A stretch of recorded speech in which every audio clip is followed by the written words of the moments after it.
Hello everyone, this is Rupesh Mishra and I welcome you all to your channel that is math वैथ।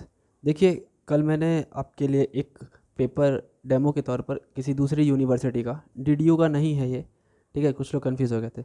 तो उसका शीर्षक क्या था? आपका ऑपरेशन रिसर्च और न्यूमेरिकल एनालिसिस, उसे मैंने अपलोड किया था। ठीक है, रात में लगभग 1 बजे के आसपास अपलोड हुआ होगा। और ये जो पेपर है अपना metric space and complex analysis, ये मैं आज अपलोड कर रहा हूँ और आप लोगों का कल पेपर है।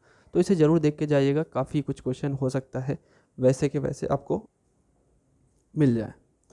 ठीक है, तो without wasting time let's start the paper.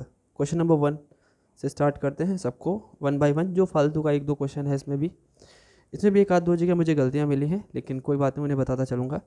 देखिए, सबसे पहला क्वेश्चन है, a metric space is said to be complete if every Cauchy sequence is, अगर एवरी कॉची सीक्वेंस उसका बाउंडेड हो जाए तो हमारा वो कंप्लीट हो जाता है। नेक्स्ट देखिए, वैसे अगर नेक्स्ट वाला क्वेश्चन आप देखेंगे तो ये मेरे क्या कहते हैं, जो ओपन बॉल करके दिखा हुआ क्वेश्चन आपके सामने डिस्क्रीट मेट्रिक स्पेस में, तो ये मैंने आपको करवाया हुआ था। किसमें? जो डिस्क्रिप्टिव में पढ़ा रहा था, इसी चैप्टर का डिस्क्रिप्टिव। वहाँ पे दो क्वेश्चन, दो टाइप मेरे बताए थे, दो टाइप बताए थे डिस्क्रिप्टिव में। कि भाई अगर जब आप जो ये बी के साथ जो 2 देख रहे हैं आप, ये रेडियस है, इसकी वैल्यू ग्रेटर देन 1 है। जब ग्रेटर देन 1 होती है बच्चों, तो इसमें जो हमारा एक्स डी जो निकल के आता है, डिस्क्रीट वाला जिसको ओपन बॉक्स निकल के आता है, वो पूरा का पूरा एक्स रहता है। लेकिन अगर यही value less than equal to 1, जैसे कि यहाँ पे आप देख पा रहे हैं B1 लिखा हुआ है, B1 आर की value less than equal to 1 होती है, तो ऐसे केस में सिर्फ और सिर्फ वही पॉइंट आता है जो ये आंसर आएगा। जिन्होंने लगाया हुआ उनका आंसर गलत है फिलहाल। नेक्स्ट देखिए, यहाँ पे बोला है let D be a maximum metric on this, then the value of D of F G is where F X is equal to 2x and G X is equal to 0। देखिए, अगर आप समझ पा रहे होंगे तो ये फंक्शन वाला है। फंक्शन के केस में हम लोग को इंटीग्रेट करना होता है, और लिमिट क्या है? 0 से 1, और दोनों का डिफरेंस ले लीजिए, mod of F X minus G X, ठीक, डी एक्स। तो आप लेंगे, वैसे भी यहाँ पे तो 0 है तो इसका तो कोई दिक्कत ही नहीं है। सिंपल सा 0 से 1 को हम 2x को इंटीग्रेट कर देंगे तो x² बाई 2 हो जाएगा, तो सिंपल x² आएगा। लिमिट क्या होगी? 0 से 1 आप रखेंगे तो 1 आंसर आ जाएगा। So the answer is 1। Next देखिए, नेक्स्ट क्या है, if let X D and Y rho be matrix spaces, और उन दोनों के बीच में क्या है? एक मैपिंग है, F from X to Y is set to be continuous if and only if every open set B belongs to Y. अगर वाई के अंदर का कोई एक सेट ले लें जो कि ओपन है, तो उसका इन्वर्स भी क्या होगा? ओपन होगा। नेक्स्ट देखिए, a metric sub space Y D of a complete metric space X D is complete, वो कंप्लीट तभी होगा जब वो क्लोज्ड होगा। ठीक, आगे आ जाइए। इनमें से देखिए प्रॉपर्टी आपको सभी की सभी पता है मेट्रिक स्पेस की। कह रहा है कि नॉट, कौन सी नॉट करेक्ट है? तो इक्वल टू 0 वाली सही है जब वो इक्वल होता है। Greater than equal to non negativity बोलते से, इसे आइडेंटिटी बोलते हैं। ये हमारा ये नहीं होता है। लेस देन इक्वल टू नहीं होता, ये गलत है। बाकी तो ये सिमिट्री, इसको आप जानते हैं। तो हमारा इस हिसाब से ऑप्शन कौन सा बना? सी वाला, कि ये हमारा सही नहीं है। नेक्स्ट देखिए, a Cauchy sequence is metric space. Cauchy sequence metric space कब होता है? सॉरी, क्वेश्चन क्या लिखा है? A Cauchy sequence in metric space is always. Cauchy sequence को हमेशा क्या कह सकते हैं? क्या हमेशा कन्वर्जेंट बोल सकते हैं? नहीं भैया, उल्टा होता है। अगर बोलते हैं ऐसे हैं कि every convergent sequence is Cauchy sequence, और कॉची सीक्वेंस कन्वर्जेंट तब होता है जब उसका सबसीक्वेंस भी कन्वर्जेंट हो। ठीक है, तो ऐसा तो नहीं है, ये तो उल्टी चीज़ हो गई। तो यहाँ पे कॉची सीक्वेंस जो होता है बच्चों, वो बाउंडेड तो जरूर होता है। ठीक है, नेक्स्ट देखिए, आप इसे अगर देख पा रहे हो तो ये Z⁻2, ये कह रहे हैं ये कौन सी सीरीज़ होगी भैया? अगर Z⁻2 आपको दिखाई दे रहा है तो Z⁻2n यानी इवन टर्म सीरीज़। तो इवन टर्म सीरीज़ कौन है इनमें से? कॉस। वैसे भी आप n की वैल्यू 0 1 2 रखोगे ना, तो ये कुछ ऐसे बनेगी, 1 minus Z square upon 2 factorial plus Z⁻4 upon 4 factorial. और ये किसका होता है? जेड की जगह x कर दे तो मैंने आपको ये कॉस x की सीरीज़ पढ़ाई हुई है ना। फिलहाल नेक्स्ट देखिए, ये क्या है? e⁻z। अरे भैया देखिए, ये तो वही वाला आ गया अपना, रेसिड्यू निकाल करके उसके 2 पाई का मल्टीप्लाई कर देंगे। तो रेसिड्यू देखिए, इसने सर्कल जो बोला है वो ये जो छोटा सा लिखा, देखिए दिख रहा होगा आपको, बड़ा कर देता हूँ, दिखा देता हूँ आपको। देखिए, दिखा? हाँ, आप दिख गया होगा। ठीक, तो क्या है भाई, 3 के अंदर ही तो ये 2 होगा, तभी तो इसका हम क्या निकालेंगे? रेसिड्यू। तो आपको पता है रेसिड्यू कैसे निकाला जाता है? Z = 2 पे is equal to limit Z tending to 2, और इसी फैक्टर को हम लोग क्या कर देते हैं? Multiply. E power z upon Z minus two. तो जेड माइनस टू से जेड माइनस टू कैंसिल हो गया, ये टू उठा करके यहाँ पर रख देंगे तो हमारा क्या मिल गया, ई पावर टू मिल गया। अब इसी में टू पाई आई का अगर मल्टीप्लाई कर देंगे तो हमारा क्या आ जाएगा, इसका इंटीग्रेशन आ जाएगा, तो two pi I E square answer. Next देखिए, ये तो वैसे अपने कोर्स में नहीं है। The inverse of point Z with respect to the circle this. देखिए अगर मैं आपसे कहूँ जेड का आपको इन्वर्स निकालना है तो जेड के साथ अगर जेड बार किया जाए तो आर स्क्वायर आता है। तो आपको एक बात बताऊँ, ये दोनों आपस में एक दूसरे के इन्वर्स पॉइंट होते हैं। आपको जेड का इन्वर्स चाहिए तो जेड बार को यहीं रहने दीजिए, आर स्क्वायर अपॉन जेड हो जाएगा। और अगर आपको जेड बार का डिफरेंस चाहिए होता, सॉरी इन्वर्स चाहिए होता, तो वो आर स्क्वायर अपॉन जेड बार आ जाता। तो हालांकि इसका आंसर कौन सा है, फर्स्ट वाला। नेक्स्ट देखिए, ये अपने कोर्स का नहीं है लेकिन ठीक है, देखिए ये भी अपने कोर्स का नहीं है, बाइलिनियर ट्रांसफॉर्म नहीं है अपने कोर्स का। एक चैप्टर हुआ करता था पहले जो हम लोग के समय में हुआ करता था, अभी कुछ अलग अलग यूनिवर्सिटीज़ में है, वो उसका नाम होता था, ये अपने जो सबसे लास्ट चैप्टर अभी पढ़ा है ना, रेसिड्यू और कंटीन्यूअर इंटीग्रेशन जो पढ़ा, उसके आगे एक और चैप्टर हुआ करता था कन्फर्मल मैपिंग, ठीक है। तो वो आपके कोर्स में नहीं है, हम लोग के कोर्स में हुआ करता था। तो ये उसका सीन है। तो उसमें हम लोग क्या करते थे, जैसे अभी तक रियल में हम लोग ग्राफ खींचते थे, किसी एक्स में कुछ मल्टीप्लाई करते थे, तो ट्रांसलेशन, इन्वर्जन, ये सारी चीज़ें होती थी। तो यही चीज़ हम लोग को बाइलिनियर ट्रांसफॉर्म में, हमें कॉम्प्लेक्स एनालिसिस में वही चीज़ सीखनी होती है। तो यहाँ पे वैसे करना क्या है थोड़ा सा बता देता हूँ। z is equal to one, अगर इसमें इनमें से किस में रख दें z is equal to one, कि w is equal to I आ जाए, मतलब वन पे आई, देख पा रहे हैं आप, वन पे आई, माइनस आई पे ज़ीरो, और माइनस वन पे माइनस आई कौन दे देगा। तो ऐसे चेक कर लेंगे, क्रॉस चेक। लेकिन वैसे ये कोर्स पे नहीं है, वैसे इनका आंसर गलत है, मैंने चेक किया था, जो इन्होंने डी आंसर लगाया गलत है। ये भी क्वेश्चन क्या कहते हैं, अपने कोर्स का नहीं है। वैसे इन्होंने फिक्स पॉइंट पूछा है। फिक्स पॉइंट कैसे निकलता है, डब्ल्यू के प्लेस पे जेड रख दो, फिक्स पॉइंट निकल जाएगा, Z upon Z minus two. अब इसे जब आप सॉल्व करेंगे तो Z square minus two Z is equal to Z, Z को इधर लेके आइए तो क्या हो जाएगा, Z square minus three Z is equal to zero. Z common ले लीजिए, जेड माइनस थ्री, तो क्या आएगा, जेड की वैल्यू जीरो और थ्री, सही है इनका। Transformation W is equal to one upon Z. देखिए वैसे तो ये दो तरीके के मतलब इसमें ट्रांसफॉर्मेशन लगे, वही लास्ट चैप्टर की बात कर रहा हूँ, कन्फर्मल मैपिंग, ठीक है। यहाँ पे दो तरीके के अपने ट्रांसफॉर्मेशन लगे, पहला तो ट्रांसलेशन भी इसमें है और इन्वर्जन भी है। लेकिन इन्होंने कुछ बताया नहीं है कि अगर एफ जेड इन्होंने ऐसे बोला होता है कि वन अपॉन जेड है, तो हमने जो ये किया है जेड के प्लेस पर अगर माइनस फोर केवल किया होता तो सिर्फ हम इसको ट्रांसलेशन बोल देते, लेकिन अब कुछ भी नहीं बोला, तो ये क्वेश्चन थोड़ा सा गड़बड़ लग रहा मुझे, ठीक है। नेक्स्ट देखिए, W equal to F z. देखिए W equal to F z जब होता है बच्चों, याद रख लीजिए, तो इसका अगर आप जेड का डिफ्रेंशिएशन करें थे, लेकिन अगर उधर एक्स लिखना चाहते हैं तो एक्स लिख सकते हैं पॉजिटिव, लेकिन अगर उसको आप वाई के इक्वल लिखना चाहते हैं तो आपको minus I D Y by D W by D X लिखना पड़ेगा। अरे मतलब डी नहीं, पार्शियल लिखना पड़ेगा, वो माइनस आई के इक्वल होता है। तो यहाँ पे माइनस आई वाला तो वाई के साथ तो है ही नहीं कोई, तो एक्स वाला आप देख पा रहे हो, तो ये आंसर ऑप्शन आपका सही है। एक इसी का देखिए, अब ये वही फिर से आ गया, मैं इसको रिपीट नहीं कर रहा हूँ, बिल्कुल वैसे ही इसको भी करना है, नहीं बता रहा हूँ उसको, कोर्स में ही नहीं। अब देखिए इसमें ये क्या question, which are true for a metric space X D, कौन से सही हैं। अगर आप देख पा रहे होंगे तो ये क्या सही है, नहीं, ग्रेटर देन इक्वल टू होता है, नन नेगेटिव, ये तो नेगेटिव बता रहा है, ये तो सही है, ये भी सही है, और क्या ये सही है, नहीं ये नहीं सही है, तो बी और सी सही है, तो ये वाला ऑप्शन बी सही है। नेक्स्ट देखिए, for a usual metric S of minus A minus one से वन, देखिए आपको बताएं ये ऐसे लिखा होता है, ये ए हमारा सेंटर होता है, ये हमारा रेडियस होता है। इसको अगर हम ओपन इंटरवल है ना, इसको अगर हम तोड़ें तो माइनस ए माइनस आर और ए, एक मिनट गलत लिख दिया मैंने, ए माइनस आर और ए प्लस आर होता है। इसको अगर हम ब्रेक करें तो ए की वैल्यू यहाँ पे माइनस वन है, माइनस वन और माइनस वन प्लस वन, तो कितना हो गया, ये minus two comma zero, open interval. तो ओपन इंटरवल तो यहाँ पे ये तो क्लोज है, तो गलत है। आपको पता है क्लोज को ओपन की तरह ऐसे भी बना सकते हैं, मतलब ये भी आपका क्या है, ओपन इंटरवल है पूरी तरीके से, तो आंसर ऑप्शन सी हो गया। नेक्स्ट देखिए, स्यूडोमेट्रिक बताया हुआ है भैया, सिर्फ और सिर्फ कह रहा है कि स्यूडोमेट्रिक में ये वाला सीन जो होता है बच्चों, इक्वल टू जीरो जो होता है, दोनों तरफ बोथ साइड इम्प्लीकेशन, ये तो मेट्रिक में होता है, लेकिन एक ही साइड अगर इम्प्लीकेशन लगाएं तो वो हमारा स्यूडोमेट्रिक के लिए होता है। तो ये क्या है आप समझिएगा, मैंने इसका तो बताया भी हुआ है कि x is equal to Y पे तो इसे जीरो देना ही चाहिए, साथ ही साथ x not equal to Y है तो भी ये जीरो दे सकता है। जैसे एक क्वेश्चन था, D X Y is equal to mod of X square minus Y square, अगर आप x is equal to Y रखेंगे तो भी ये जीरो देगा, लेकिन x is equal to minus Y रखेंगे तो भी ये जीरो देगा। तो देखिए ये वाली कंडीशन एक्स्ट्रा आ गई जो कि आनी नहीं चाहिए, तो स्यूडो के में यही वाली सीन हमारी मिल जाती है, यही वाला सीन हमें मिल जाता है। नेक्स्ट देखिए ज़रा, ये तो हमने कई सारे cluster point, closure, close set, exterior, ठीक है, ये वाली जो चैप्टर नंबर 2 के जो पॉइंट्स थे, बिल्कुल बिल्कुल क्लियर है कि 2 क्वेश्चन 2 इसी में से आने हैं, ठीक है। तो आप उसे ज़रूर याद कर लीजिएगा, ठीक है। मैं यहाँ पे सबको आपको बता दे रहा हूँ। देखिए यहाँ पर 2 मैंने लिख दिए। देखिए ये वाला इसका सुपर सेट होता है, डी वाला भी इसका सुपर सेट होता है, और आपका यूनियन वाला सही होता है, केवल ये वाला गड़बड़ होता है, ठीक, इंटरसेक्शन वाला। ये तो गड़बड़ भी, यहाँ पे भी गड़बड़ लिखा है, ठीक है।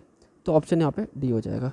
नेक्स्ट देखिए, every convergence sequence in a metric space is bounded. Convergence sequence हमेशा बाउंडेड होता है। नेक्स्ट देखिए, every metric space X D is, देखिए जो मेट्रिक स्पेस होता है वो फर्स्ट काउंटेबल हमेशा होता है, लेकिन अगर उस पर स्पेशल एक प्रॉपर्टी लगा दी, फॉलो हो जाए सेपरेबल वाली प्रॉपर्टी, तब मेट्रिक स्पेस के साथ साथ सेपरेबल भी अगर वो है तब उसे हम सेकंड काउंटेबल बोलते हैं। लेकिन अगर हम वैसे पूछेंगे तो वो हमेशा फर्स्ट काउंटेबल होता है, ठीक। जैसे ऐसे क्वेश्चन बनता है कि metric space with separable property is called second countable, ठीक है। यहाँ पे देखिए आपने इसके बारे में पढ़ा हुआ है, यूजुअल मेट्रिक है भाई ये आर पे, है ना।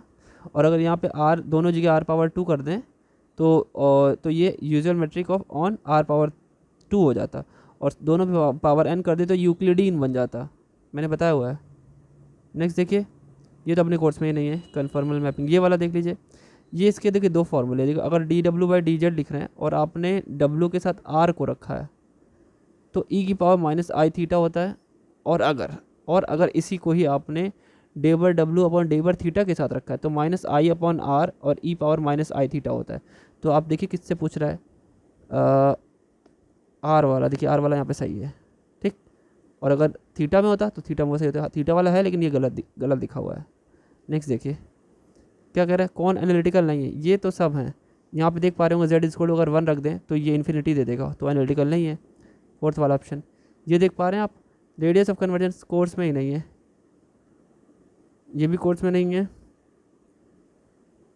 ठीक है। अरे नहीं ये तो क्वेश्चन है, लेकिन लिखा हुआ है कन्फर्मल मैपिंग, नहीं कोर्स में नहीं, हटाइए।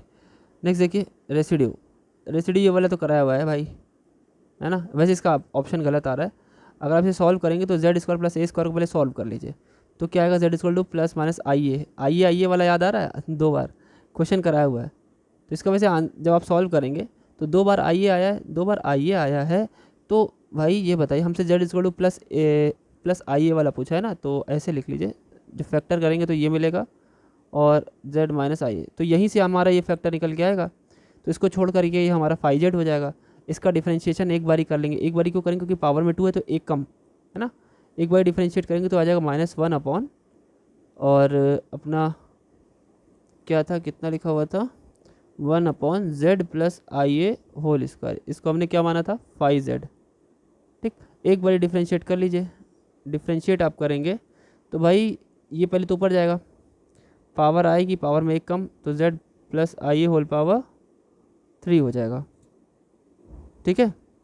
अब इसमें रख दीजिए उठा करके वैल्यू, जैसे रखेंगे उसमें रेसिड्यू निकालना है, तो सिंपल सा हमारा क्या आ जाएगा, आंसर आ जाएगा। जेड इसको आई ए रखिए, तो आई ए रखेंगे तो कितना बनेगा, देखिए -2 upon I A plus I A whole power 3, कितना हो जाएगा, -2 upon 2 I A whole power 3, है ना, 2 आई ए होल पावर 3, तो कितना हो जाएगा 8 आई पावर 3 ए पावर 3। तो यहाँ पे आई अगर देखा जाए आई पावर 2 की वैल्यू तो -1 होती है, तो कैंसिल हो जाएगा, और ऊपर अगर लेके जाएँ तो माइनस के साथ माइनस आई ऊपर आई नीचे, ठीक, -1 अपॉन 4a³ आई भी ऊपर आ जाएगा। एक मिनट, कुछ गड़बड़ हो रहा है, तो फिलहाल आंसर तो ठीक लग रहा है, तो यहाँ माइनस होना चाहिए, ठीक है। नेक्स्ट देखिए, निकालना तो आपको आता ही है, एक बार चेक कर लीजिएगा। In a metric space R D where D is a usual metric on R, a singleton set is in R D is open close, देखिए सिंगलेटन सेट जो होता है ओपन सेट होता है। नेक्स्ट देखिए, every continuous function is, continuous function है तो analytic बोलना ज़रूरी नहीं है, नहीं एनालिटिक होता है ये भी बोलना ज़रूरी नहीं है, हो सकता है एनालिटिक भी हो नहीं भी हो, तो ये ऑप्शन सही है। नेक्स्ट देखिए, if x and y, x dash y dash are the elements of metric space then which one is correct. तो देखिए अगर आप इसका मॉड लगाएंगे तो इससे लेस या इक्वल आएगा, बिल्कुल सही है। यहाँ पे आ जाइए, मीट्रिक स्पेस कह रहा है D X Y is equal to, अगर जीरो है तो दोनों इक्वल, अरे बाप रे ये तो बहुत सस्ता क्वेश्चन था। कह रहा है ये बड़ा दिमाग लगाने वाला, मतलब ट्रिकी क्वेश्चन दे दिया, ट्रिक कर दिया आप लोगों के साथ। कैन नॉट बी, कह रहे हैं कि डी एक्स वाई की वैल्यू इनमें से कौन सी नहीं हो सकती। तो डी एक्स वाई की सारी वैल्यू सोच लीजिए, जैसे डी एक्स वाई की सारी वैल्यू फिलहाल जीरो या जीरो से बड़ी होती है, तो जीरो तो है, जीरो से बड़ी है, ये भी बड़ी है, क्यों ये क्या नेगेटिव हो सकती है, नहीं, तो आंसर यही वाला हमारा गलत होगा कि ये नहीं हो सकती। ठीक, नेक्स्ट देखिए, दिमाग लगाते हैं लोग, easy easy question. The symmetric condition of metric space कौन सी होती है, ये वाली। नेक्स्ट देखिए, ये भी आप लोग जानते हैं। देखिए इसने ये क्या बोला है, इसने बोला है कि डी हमें निकालना है एक पॉइंट और एक सेट के बीच की दूरी, तो वो हमेशा इन्फीमम होती है बच्चों, इन्फीमम होती है। जैसे मान लीजिए एक पॉइंट है और एक पूरा सेट है, तो यहाँ से इसके सारे पॉइंट्स के बीच की डिस्टेंस हम निकालेंगे, तो सबसे पास की डिस्टेंस कौन सी होगी, जो एकदम बिल्कुल 90 डिग्री बनाती हुई, इसके टेंजेंट पे 90 डिग्री बनाती हुई, तो इन्फीमम लेना पड़ेगा, इन्फीमम ऑफ डी एक्स से ये, ठीक है, such that A belongs to capital A. ठीक, नेक्स्ट देखिए, A and B are subsets, तो इनमें से कौन सा ऑप्शन आपका सही होगा। ये मेरे ख्याल से क्वेश्चन ऐसा ही कुछ रिपीट हुआ है। देखिए ये नॉट का मतलब होता है कलेक्शन ऑफ इंटीरियर सेट, ठीक है। तो यहाँ पे आप देख पा रहे होंगे, वैसे मैं बता दूं कि जो ये यूनियन वाला होता है ये सुपर सेट होता है, अगर अलग अलग अगर हम यूनियन लगाएं, बाकी इक्वल होते हैं, इंटरसेक्शन वाले इक्वल होते हैं, सही है। ऊपर में भी ऐसे कोई क्वेश्चन आया था ना, एक सेकंड में उसे भी एक कंफर्म कर देता हूँ, एक सेकंड। यहाँ पर एक क्वेश्चन था, हाँ ये क्वेश्चन था, इसमें ऑप्शन आपका यूनियन वाला जो होता है ये सुपर सेट होता है, ये भी गलत था, ठीक है, ये ऑप्शन सही था, इंटरसेक्शन वाला। एक जैसे लगते हैं सब, चलिए कोई बात नहीं। इसके लिए मैंने जो नोट्स, इसके जो डिजिटल नोट मैंने प्रोवाइड किए, एक बार जा करके उसके सारे रिलेशन एक पेज पे लिख लीजिएगा, एक पेज पे 7-8 कुल कुल मिला के 10 रिलेशन है, एक बारी ज़रूर उसको सामने लिख लीजिएगा, लिख कर करेंगे तो याद आ जाएगा। ऐसे सोचेंगे हाँ तब मैंने पढ़ा था, हर हेडिंग में मैंने पढ़ा था, तो आप ऐसे पक्का कन्फ्यूज़ हो जाएंगे। तो एक बारी ज़रूर लिख लीजिएगा, ठीक है, एक पेज पे लिख लिया, उसको 2-3 बार देख लिया, आपको याद हो जाएगा, ठीक है, नहीं तो ऐसे गलती हो जाएगी, गड़बड़ हो जाएगा फिर। देखिए, in any metric space each open ball is open set, बिल्कुल ओपन सेट होता है ओपन बॉल। नेक्स्ट देखिए, open ball on the real line R क्या होता है, ओपन इंटरवल बनता है, सिंपल सा है। अगर रियल लाइन पे देखोगे ओपन बॉल को तो रियल ओपन इंटरवल बनेगा। नेक्स्ट देखिए, in a metric space every derived set of a set is, derived set आप निकालते हो ना किसी सेट का तो क्लोज सेट बन जाता, ठीक।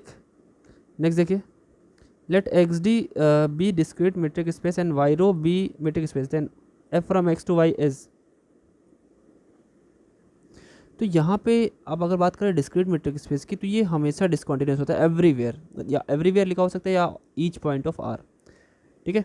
नेक्स्ट देखिए, यहाँ पे देख लीजिए, ये कह रहा है कि ए दिया है बी दिया है, तो ए बार कर लीजिए, ए बार मतलब इसका डिराइव सेट निकाल लीजिए, तो डिराइव सेट में क्या करेगा, एंड पॉइंट को भी रख लेगा, लिमिट पॉइंट लेते हैं ना डिराइव सेट, उसका इंटरसेक्शन करना है 2,4 के ओपन के साथ, ठीक। तो क्या है भाई, ये तो इसमें तो 2 आ जाएगा, इसमें 2 नहीं आएगा, इंटरसेक्शन लेना, तो इंटरसेक्शन में कुछ आ रहा है, कुछ भी नहीं आ रहा है, तो 5 हो जाएगा इसका आंसर। नेक्स्ट देखिए, अगर उस पर भी बार लगाते तो 2 कॉमन आ जाता, ठीक है। लेट क्या बोल रहा है, एक्स डी बी या metric space and A B are non empty subsets of X. तो देखिए अगर हम इसकी बात करें तो ए यूनियन भी अगर करें तो वैसे तो इसकी वैल्यू लेस देन आती है, लेस देन इक्वल, वैसे तो लेस देन ही आती है, ये इसको डायमीटर बोलते हैं, ठीक है। लेकिन अगर आप राइट हैंड साइड कुछ ऐड कर रहे हो तो ये इक्वल भी हो सकता है, ठीक है, तो ये ऑप्शन इसका सही हो सकता है। नेक्स्ट देखिए, एक्स डी बोला सेपरेबल, देखिए सेपरेबल सेट के लिए ए पे बार और बी का इंटरसेक्शन 5 आना चाहिए, और साथ ही साथ बी पे बार ए के साथ इंटरसेक्शन भी 5 आना चाहिए, तो देखिए कहाँ पे, फर्स्ट वाले में। Next, a compact set of a metric space is close और बाउंडेड, दोनों होना चाहिए, ठीक। नेक्स्ट देखिए, in a discrete metric space every set is bounded, देखिए डिस्क्रीट सेट है तो बाउंडेड तो होगा क्योंकि 1 और 0 पे ही जाता है वो। नेक्स्ट देखिए, every subset of a discrete set space is open and closed both, ठीक है, तो ये ऑप्शन हो जाएगा। Next, an analytic function with constant modulus is, देखिए मैंने इसको बताया था बहुत ही अच्छी तरीके से, जब u कांस्टेंट होगा तो भी एफ जेड कांस्टेंट होगा, v कांस्टेंट होगा तो भी एफ जेड कांस्टेंट होगा, एफ जेड कांस्टेंट होगा तो भी u v कांस्टेंट होगा। नेक्स्ट देखिए, इसका बाकायदे करके दिखाया था, ये तो बहुत ही ईजी क्वेश्चन आ गया। होल स्क्वायर मॉड समझ लीजिए है ही नहीं, a प्लस बी का होल स्क्वायर और a माइनस बी का होल स्क्वायर आया है, तो ऐसे में आप सॉल्व कर दो तो नेगेटिव पॉजिटिव वाला कैंसिल होकर के दोनों में 2 आ जाएगा, तो ये ऑप्शन आपका सही हो जाएगा। ठीक है, नेक्स्ट देखिए, रिमेन इक्वेशन, अगर u और v देखा जाए तो u के सामने x और v के सामने y आता है। मैंने याद करने का तरीका बताया, u के साथ अगर x लिखोगे तो ux बराबर वी वाई, ये इक्वल में आएगा क्योंकि दोनों आमने सामने है। लेकिन अगर u के साथ y करोगे और v के साथ x करोगे तो एक माइनस पॉइंट मिल जाएगा। तो देखिए कहाँ पे ऐसा है, ऐसा आपको पहले वाले में दिख रहा होगा, आप देख पा रहे होंगे, है ना। ठीक, नेक्स्ट देखिए, एम्पलीट्यूड भैया कुछ नहीं, पहले सॉल्व कर लीजिए, इसे x plus I Y type बना लीजिए। तो कुछ नहीं करना है, आपको पता है कैसे करते हैं, 1 माइनस आई लिखा है ना, डिनोमिनेटर के कॉन्जुगेट का मल्टीप्लाई कर दीजिए, तो डिनोमिनेटर में क्या बन जाएगा, ए स्क्वायर माइनस बी स्क्वायर, ऊपर 1 माइनस आई का होल स्क्वायर हो जाएगा, तो माइनस 2 आई ऊपर बचेगा और नीचे सिर्फ और सिर्फ 2 बचेगा, तो 2 से 2 कट, एक तरीके से ये माइनस आई या यूँ कह ले 0 माइनस 1 आई बचा। तो ये पॉइंट कौन सा बचा, 0,-1 बना। अगर आप देखेंगे 0,-1 यहाँ आएगा, तो यहाँ 0 डिग्री, आप अगर ऐसे जा रहे हैं तो ये पाई/2, अगर आप ऐसे जा रहे हैं तो माइनस पाई/2 हो जाएगा आंसर इसका एम्पलीट्यूड। ठीक है, ज़्यादा सोचने की ज़रूरत नहीं पड़ेगी। u दिया हुआ है, v निकालना है, आपको बखूबी पता है कैसे निकाला जाता है। कैसे निकाला जाता है, v निकालना है ना, तो v is equal to V x comma y कर दीजिए, D V is equal to del v upon del x into D x plus del v upon del y into D y. अब देखिए ये we x है ना, तो we x को हम किस में बदल सकते हैं, वी एक्स को हम बदल सकते हैं minus U Y D X में, और वी वाई है तो उसको हम किसे बदल सकते हैं, यू एक्स में। ठीक, अब यू एक्स और यू वाई हमारा यहाँ से डिफ्रेंशिएशन करके मिल जाएगा, उसे उठा के रख देंगे, फिर हम लोग वही एग्जैक्ट डिफरेंशियल इक्वेशन वाला लगा लेंगे। अगर आपको नहीं आता है तो एक बार इस मिलनेस मेथड वाला वीडियो देख लीजिएगा, थंबनेल में मिलनेस मेथड लिखा होगा, उसके ऊपर की और वो वाली वीडियो, 2 वीडियो देखिएगा तो आपको ये बिल्कुल पॉइंट क्लियर हो जाएगा, और बिल्कुल कंफर्म है कि ये क्वेश्चन एक ज़रूर आएगा, कि बहुत इंपॉर्टेंट क्वेश्चन है। नेक्स्ट देखिए, क्रिटिकल पॉइंट कोर्स में नहीं है, ये चारों पॉइंट क्या बनाते हैं, कितने लेके जाएंगे, 24 पॉइंट हो गए, वैसे 4 हैं तो 4 फैक्टोरियल आंसर होता है, ये भी अपने कोर्स में नहीं है। लेकिन ब्रांच पॉइंट ऑफ दिस, ये भी कोर्स में नहीं है। Expansion in the power of Z, अरे भैया कॉस जेड का एक्सपेंशन करोगे तो इवन पावर होती है, लेकिन अल्टरनेट पॉजिटिव नेगेटिव चलता है ना। तो पहला वाला आप देख पा रहे होंगे, तो 2 क्वेश्चन दे दिया इसका इसी जैसा। इसका रियल पार्ट पूछ रहा है, अरे भैया ये तो फिलहाल मैथमेटिकल मेथड्स का क्वेश्चन दे दिया है, लेकिन अगर इसमें कॉम्प्लेक्स एनालिसिस आई है तो ये क्वेश्चन दे सकते हैं लोग। तो e x p of e power theta, तो भैया देखिए एक ई एक्स पी रहने दीजिए, इसको आप ई की पावर आई थीटा लिख सकते हो, तो इसे क्या लिख सकते हो, cos theta plus I sine theta.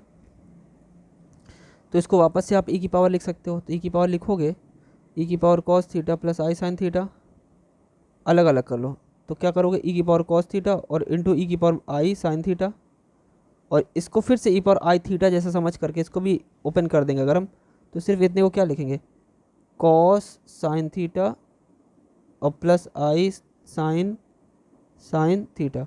तो ये रियल है, ये रियल है, इन दोनों का मल्टीप्लिकेशन करेंगे, कहाँ पे लिखा हुआ है, यहाँ लिखा हुआ है। अगर इसी का इमेजिनरी पार्ट पूछता तो इसके साथ हम किसको ले लेते हैं, साइन वाले को ले लेते। ऐसा क्वेश्चन लेक्चरर के एग्जाम में आ चुका है कई बार। ठीक, देखिए क्या बोल रहा है, प्रिमिटिव पीरियड ऑफ साइन, भैया प्रिमिटिव का कोई मतलब नहीं होता है, फर्स्ट हमारा वैल्यू होती है n इज इक्वल टू 0 रखने पे आती है, मतलब आपने पढ़ा है ना, व्यापक मान पढ़ा है क्लास 11th में, जिसे जनरल वैल्यू ऑफ थीटा बोलते हैं। तो जब आप बोलते हैं जो पहला मान होता है, पहली वैल्यू होती है, उसे ही हम प्रिमिटिव बोलते हैं। ठीक है, तो यहाँ पे हमारा 2 पाई होता है, वैसे भी आप जानते हैं। ठीक है, अगर ये z इन्होंने बोला नहीं है, z हमारा वैसे तो जब कॉम्प्लेक्स में बात करते हैं बच्चों, तो जो हमारा पीरियड होता है उसी में आई लगा दिया जाता है। जैसे साइन x और कॉस x की बात करेंगे तो सिर्फ 2 पाई बोलेंगे, लेकिन अगर साइन z और कॉस z बोलेंगे तो 2 पाई आई बोलना चाहिए, और टेन z के लिए सिर्फ पाई आई होता है। लेकिन यहाँ पे सारे ऑप्शन में आई है ही नहीं, नन ऑफ दीज होता तो हम उस पर जरूर लगा देते हैं, लेकिन सिंपल साइन जेड भी लिखा, ये भी नहीं बोला Z belongs to complex number, तो थोड़ी देर के लिए हम मान लेते हैं ये रियल है, तो 2 पाई हमारा आंसर सही होगा। यहाँ आ जाइए, ये ऑप्शन तो बताया हुआ है हमने, MCQ में मेरा बताया हुआ क्वेश्चन है, तो ये लेस देन इक्वल टू एकदम सही टिक लगा हुआ है, कोई दिक्कत नहीं है। यहाँ पे आ जाइए, कह रहे कि फंक्शन जेड नॉट पे डिफरेंशिएबल है, तो भैया कॉन्टिन्यूस तो पक्का होगा ही होगा, कोई दिक्कत नहीं है। इधर आ जाइए, F Z analytic inside and on the close continuous C and A is the point inside C. तो भैया जरा इसे देखिए कि जाना पहचाना फॉर्मूला नहीं लग रहा है। अरे यार देखो, क्वेश्चन फॉर्मूला ये होता है F z upon Z minus A D Z, ये कॉची इंटीग्रल फार्मूला है फर्स्ट ऑर्डर का। तो ये किसके इक्वल होता है, 2 पाई आई एफ ऑफ ए। अब इसको इधर भेज दीजिए लेफ्ट में, तो 1/2 पाई आई तो लिख जाएगा ये, और बिल्कुल देखिए पीछे यही लिखा हुआ है, इस इक्वल टू किसके बराबर आ जाएगा, यही तो लिखा है, equal to F of A. Next देखिए, ये तो बहुत सिंपल क्वेश्चन आ गया। सिंपल क्लोज्ड कर्व भैया जीरो होता है, कुछ सोचना ही नहीं है। आ जाइए आगे, क्या कह रहा है कि ये क्वेश्चन देखते ही याद आ जाता, सिंपल कनेक्टेड डोमेन है, इसकी वैल्यू जीरो है, एवरीवेयर कंटिन्यू, ठीक है। तो ये मोरेरा थ्योरम है, बहुत सिंपल है। मोरेरा थ्योरम को हम लोग कॉची थ्योरम का अपोजिट बोलते हैं। मोरेरा थ्योरम में कॉन्टिन्यूटी जो हमारा भाई जो कॉची थ्योरम कहता है उसका अपोजिट यह कहता है कि अगर हमारा ये F Z equal to zero every closed है, तो हमारा क्या होगा, वो ये सारी ऑप्शन देने के बाद वो कहता है कि एफ जेड इज़ एनालिटिक, ठीक है, इसमें एनालिटिक प्रूव करने को बोलता है। और जबकि हमारा जो कॉची थ्योरम है वो बोलता है कि पहले एनालिटिक है तो उसका इंटीग्रेशन निकाल पाते हैं, ठीक है। यहाँ पे आ जाइए, कह रहे एफ जेड बाउंडेड है इन एब्सोल्यूट वैल्यू, ठीक है, for all Z, entire function के बाद एफ जेड कॉन्स्टेंट होता है, ठीक। नेक्स्ट देखिए, ये भी वही क्वेश्चन है। अब अगर आप देख पा रहे होंगे तो आपको याद दिलाता हूँ, F z upon Z minus a whole power n plus one D z, इसका आंसर होता था n factorial upon 2 pi I, और कितनी बार डिफ्रेंशिएशन, एक कम बार, एन बार डिफ्रेंशिएशन और रख दीजिए ए। तो यहाँ पे अगर आप देख पा रहे होंगे तो ये लिखा हो कुछ ऐसे, e power z upon Z minus zero की पावर एन प्लस वन। तो एफ जेड हमारा तो यही है, यही कह ले फाई जेड, यही है हमारा ई पावर जेड। हम इसे एन बार डिफ्रेंशिएट करेंगे भाई, ई की पावर को इतनी बार भी डिफ्रेंशिएट करेंगे उतना ही आएगा, और हम उस पर वैल्यू रखेंगे z इक्वल टू जीरो, तो ई की पावर जीरो की वैल्यू कितनी आ गई, 1, ठीक। तो और इस सिर्फ इतने की बात करें तो इसमें 2 पाई आई का मल्टीप्लाई कर दीजिए, तो 1 × 2 पाई आई, है ना, है कि नहीं। और n फैक्टोरियल से डिवाइड भी करना पड़ेगा क्योंकि उल्टा होता है ना n फैक्टोरियल, तो यहाँ से पूरा कैंसिल हो जाएगा, और यहाँ पे सिर्फ क्या बचेगा, 1। करके देख लीजिएगा एक बारी, ऑप्शन फर्स्ट। नेक्स्ट देखिए, सिंगुलरिटी कह रहा है ये जेड इक्वल टू जीरो, कैसी सिंगुलरिटी, अरे भैया बहुत ही सिंपल है। देखिए, क्या आप नीचे वाले जेड क्यूब को हटा सकते हैं, बिल्कुल हटा सकते हैं। साइन जेड को अगर ओपन करोगे तो ये क्या चलेगा, 1 3 5 जेड क्यूब बाई 3 की ऑड फंक्शन है ना, प्लस जेड पावर 5/5, ठीक, अपॉन में जेड क्यूब। जरा ये बताइए, माइनस जब अंदर जाएगा तो ये कैंसिल हो जाएगा, जेड क्यूब से जेड क्यूब खत्म हो जाएगा, तो कोई सिंगुलरिटी रही नहीं। तो इस टाइप की सिंगुलरिटी जिसको हम हटा सकते हैं किसी तरीके का एक्सपेंशन करके, है ना, अगर ऐसा कुछ होता है तो बच्चों ऐसी सिंगुलरिटी को मैंने बताया हुआ है कि इसे रिमूवेबल सिंगुलरिटी बोलते हैं, ठीक है। इनकी तरीके इसेंशियल मत डाल दीजिएगा। जेड इक्वल टू ए अगर एम ऑर्डर का पोल है, अभी तो बताया थोड़ी देर पहले, तो यहाँ पे ऑर्डर एम का फॉर्मूला तो याद होगा आपको, इससे एक कम फैक्टोरियल से डिवाइड करते हैं और उससे एक कम बार डिफ्रेंशिएशन करते हैं और इसे रख देते हैं, सही है, फॉर्मूला है। तो नेक्स्ट देखिए, ये भी आप जान रहे होगे, ऑड है, जेड की पावर 2n-1, एन की वैल्यू 1 रखेंगे, 2 रखेंगे, कुछ भी रखेंगे तो ऑड ही आएगा। ऑड किसका होता है, कॉस का, नहीं कॉस का नहीं, साइन का। नेक्स्ट देखिए, टेन का हो नहीं सकता, लॉग का हो नहीं सकता, ठीक है, लॉग में सारे पावर्स होते हैं। नेक्स्ट देखिए, जेड टेंस टू इन्फिनिटी, अरे भैया रेसिड्यू जो टेंस टू इन्फिनिटी वाला था उसका फॉर्मूला होता है limit Z tends to infinity minus Z F Z. अब एफ जेड की वैल्यू जैसे उठा के रखेंगे फिर सॉल्व कर लेंगे, आ रही बात समझ में, ठीक। वैसे ऑप्शन इसके भी गलत ही लग रहे थे मुझे। यहाँ देखिए, कह रहा है कि आपको ये जेड स्क्वायर अपॉन जेड -1 -2 -3, कह रहे जेड इक्वल टू 1 पे रेसिड्यू। अरे बहुत सिंपल है भाई, जब इस तरीके का कुछ होता है तो जेड इक्वल टू 1 पे निकालना है, तो लिमिट जेड टेंडिंग टू 1 और वही फैक्टर हम ऊपर लिख देते हैं इंटू एफ जेड मतलब Z square upon Z -1 Z -2 Z -3, तो जेड -1 से जेड -1 कैंसिल होगा। अब 1 उठा के सब जगह रख दीजिए, जब 1 उठा के सब जगह रखेंगे तो आपको मिलेगा 1/1 -2 और 1 -3, तो 1 आ जाएगा यानी 2 आ जाएगा, तो +1/2 आंसर आ जाएगा। नेक्स्ट देखिए, ये क्या है भाई, रेडियस ऑफ कन्वर्जेंस वैसे अपने में है नहीं, क्योंकि एक चैप्टर है पावर सीरीज़। आप ये समझो पुराने समय में जो बुक थी हम लोग की कॉम्प्लेक्स एनालिसिस, उसमें एक और चैप्टर था पावर सीरीज़, और एक चैप्टर था अपना कन्फर्मल मैपिंग, वो कॉम्प्लेक्स में आता था। लेकिन इस बारी पावर सीरीज़ को हटा करके आपकी वो कर दी गई है, अरे convergence of positive term series देख, और उसे हटा दिया गया है। तो ये तो दूसरी यूनिवर्सिटी में चल रहा है, और दूसरी यूनिवर्सिटी में से पावर सीरीज़ अभी तक भी है। मतलब वहाँ पे कन्वर्जेंस की जो कन्वर्जेंस का चैप्टर रहा होगा वो उन्होंने किसी दूसरे सेमेस्टर में पढ़ा होगा। जैसे हम लोगों में कन्वर्जेंस की एक पूरी बुक थी, छोटी सी पतली सी 100 पेजेस की, वैसा ही कुछ। तो ये अगर आप देख पा रहे होंगे तो यू और वी लिख रहा है, और यू और वी होता क्या वैसे, यू प्लस आई वी होता है, ये फंक्शन ऑफ जेड। ये आपको याद होगा, आपने मैथमेटिकल मेथड्स में पढ़ा होगा, जब आप किसी भी x प्लस आई वाई का लॉग लेते हो तो ये 1/2 log of X square plus Y square, अगर आपको याद आ रहा हो। और जो इसकी v होती है यानी y वाला फंक्शन, आई tan inverse y upon x होता है। ठीक है, ये ऑप्शन वैसे इसकी ज़रूरत नहीं है। ये क्वेश्चन काफ़ी बड़ा है, लेकिन अगर आप चाहें तो कर सकते हैं। कैसे मैंने बताया था भैया, वो z इज इक्वल टू अगर cos theta plus I sine theta होता है, z inverse cos theta minus I sine theta होता है, तो यहाँ पे हम कॉस थीटा की वैल्यू निकालेंगे। कॉस थीटा की वैल्यू कितनी होती है बच्चों, अगर आप निकालेंगे तो z और z बार को, सॉरी z और z इनवर्स को अगर ऐड करें डिवाइडेड बाई 2 कर दे तो कॉस थीटा आ जाएगा। तो यहाँ पे कॉस थीटा रख दीजिए, और इसे कॉस 2 थीटा, उसमें भी कॉस और साइन को हम रख देंगे। फिर हम नीचे डिनोमिनेटर को हम 0 के इक्वल करेंगे, पोल निकालेंगे। पोल निकालने के बाद हम क्या करेंगे, उसे 2 पाई से मल्टीप्लाई कर देंगे, सॉरी पोल निकालेंगे, फिर पोल के बाद उसके रेसिड्यू निकालेंगे, रेसिड्यू को जोड़ेंगे, फिर हम उसको डिवाइड करें। तो इसकी ज़रूरत नहीं है, क्वेश्चन ऐसे क्वेश्चन नहीं होने चाहिए। tan 1/z इनफाइनाइट, इसमें पोल्स होंगे भाई, पावर बहुत सारी मिलेगी। ये भी वही क्वेश्चन है, इसमें भी इनफाइनाइट पोल्स मिलेंगे। नेक्स्ट देखिए, ख़त्म। तो ये क्वेश्चंस आपके किसी दूसरी यूनिवर्सिटी के थे, जो मैंने जितने भी थे कोशिश रही सारे के सारे समझाने की। और जो जो चीज़ मैंने इसमें बोला है, जैसे कि काफ़ी सारे रिलेशन वाले क्वेश्चन थे, उन्हें कायदे से एक बारी लिख लेने को। मैं किसकी बात कर रहा हूँ अभी आ जाएगा सामने, मैं दिखा दूँगा। ठीक है, तो उन्हें एक बारी ज़रूर याद कर लीजिएगा, एक पेज पे अलग से लिख लीजिएगा। इस टाइप के क्वेश्चन जो मैंने बताए थे ना, उस टाइप के इन्हें ज़रूर लिख लीजिएगा, क्योंकि आएंगे ज़रूर पेपर में। ठीक है, जैसे एक क्वेश्चन और भी है यहाँ पे, कहाँ गया भाई, तो ये इस टाइप के।